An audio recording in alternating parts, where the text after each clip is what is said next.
Saya hormati Pak Abdullah, Wakil Sekretaris, Pak Abbas, Pak Taufik, ya, Pak Ketum, Pak Ahmad Yani, Pak Waketum, Pak Zulkifli Ali, Pak Teguh Gandawan, dan teman-teman semua ya, pengurus DPD, dan juga kepada ini ada yang datang jauh dari Kalimantan Timur. Assalamualaikum warahmatullahi wabarakatuh.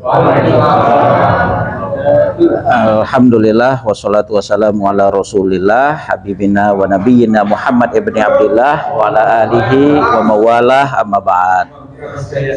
Ya, Waalaikumsalam. Alhamdulillah ya, kita bisa silaturahim. Ini sangat penting sekali sebagai sebuah partai, apalagi partai Islam ya. Suasana Ramadan.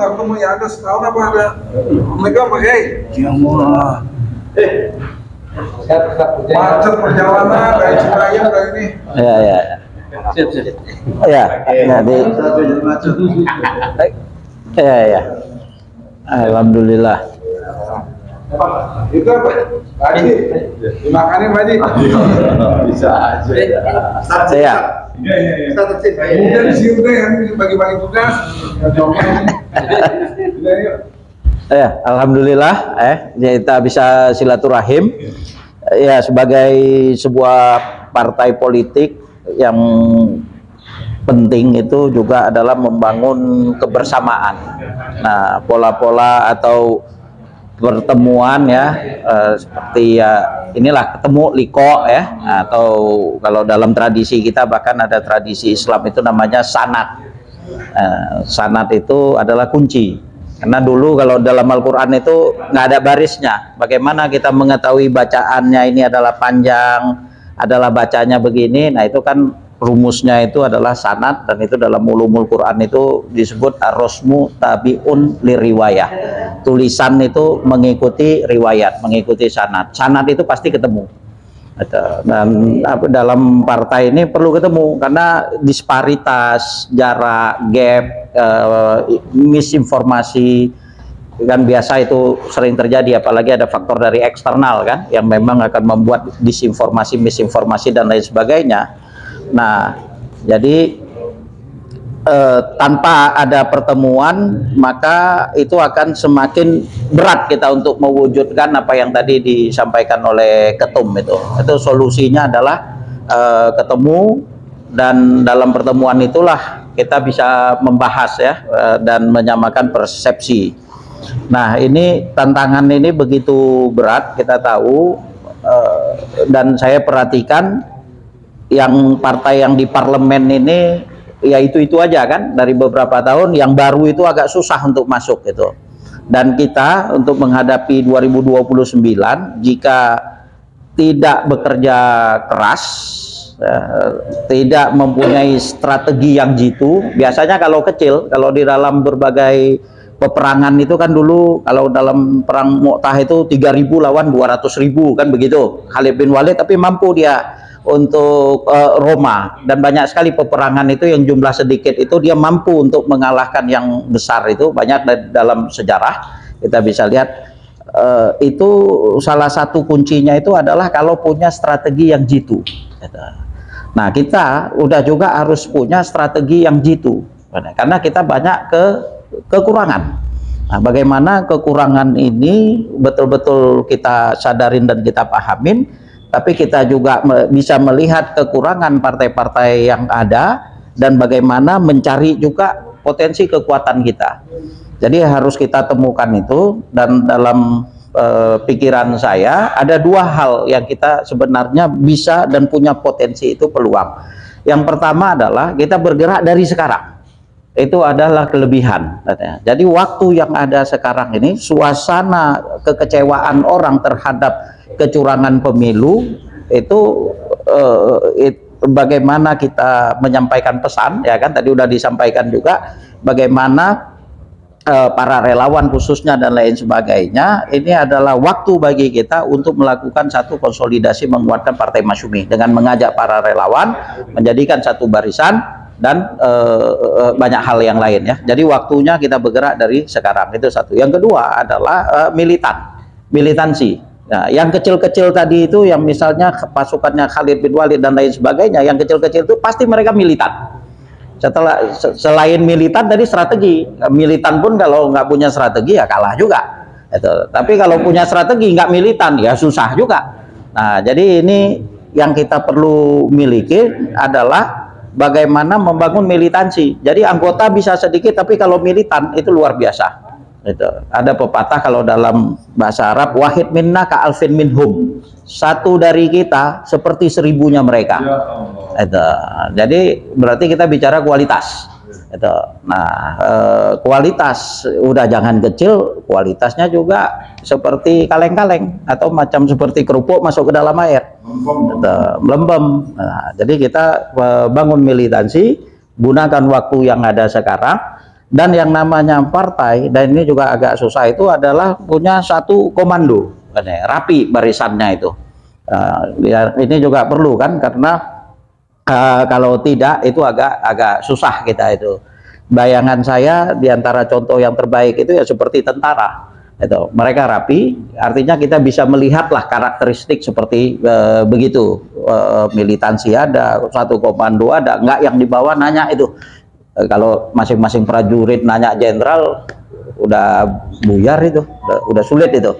Nah, jadi itu yang kita perlu milikin, dan saya berharap ya DPD Depok, jadi ini dekat dengan Jakarta. Bahkan Depok itu wajib membantu ya, bukan hanya yang di Depok ya, karena karakteristik partai itu adalah nasional. Kenapa partai-partai menjadi 0, atau 0,1 itu karena salah satunya karakteristik nasional itu tidak dipahamin.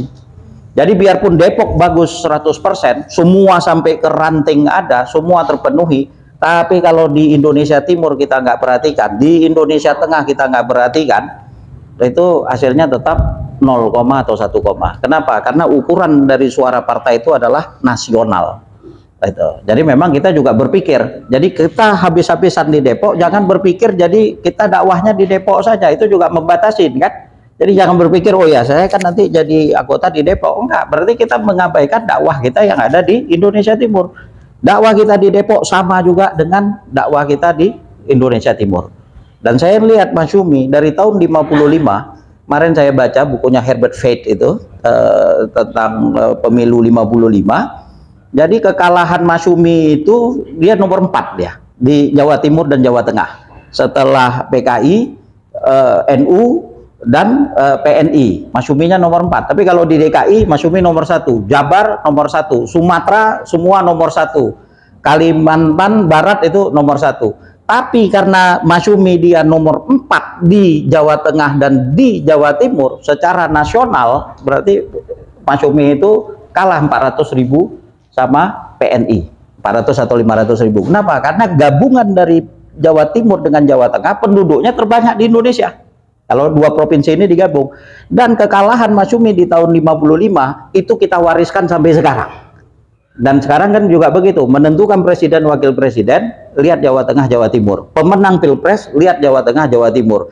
Ini udah masalah dari tahun 55 sampai sekarang nggak berubah, dan itu adalah tanggung jawab sejarah kita untuk mencoba memperbaiki. Maka saya pribadi itu paling suka saya dan bahagia itu kalau saya turun ke Jawa Tengah. Termasuk 3 hari sebelum nyoblos, saya masih ada di Purbalingga, di Blora, di Temanggung.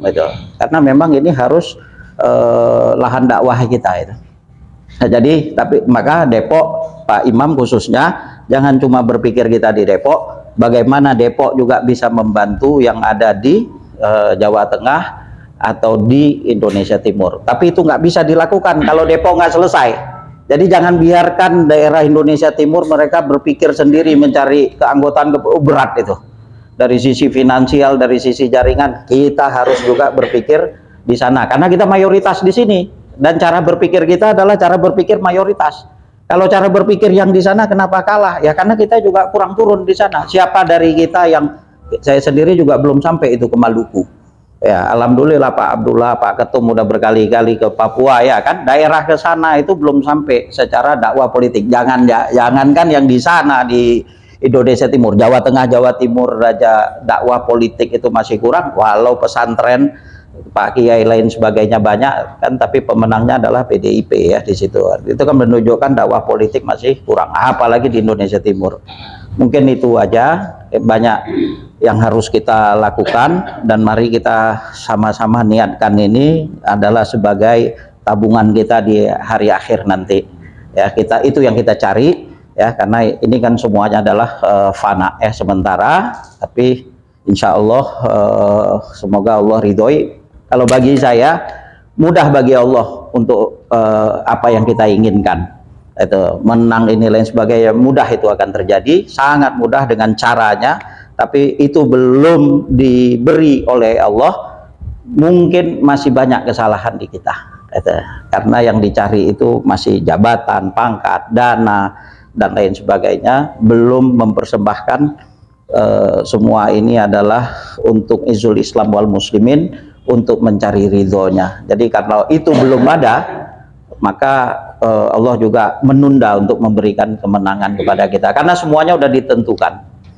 Semuanya sudah ditentukan. Apapun yang kita lakukan, kalau Allah tidak menghendaki itu tidak terjadi, dan itu adalah doa kita juga kan.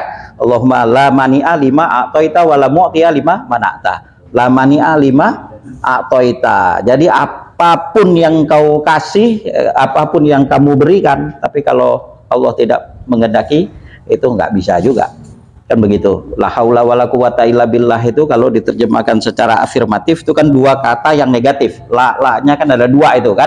Tidak, kalau bahasa positifnya itu berarti segala dan upaya itu adalah segala daya dan segala upaya hanya milik Allah.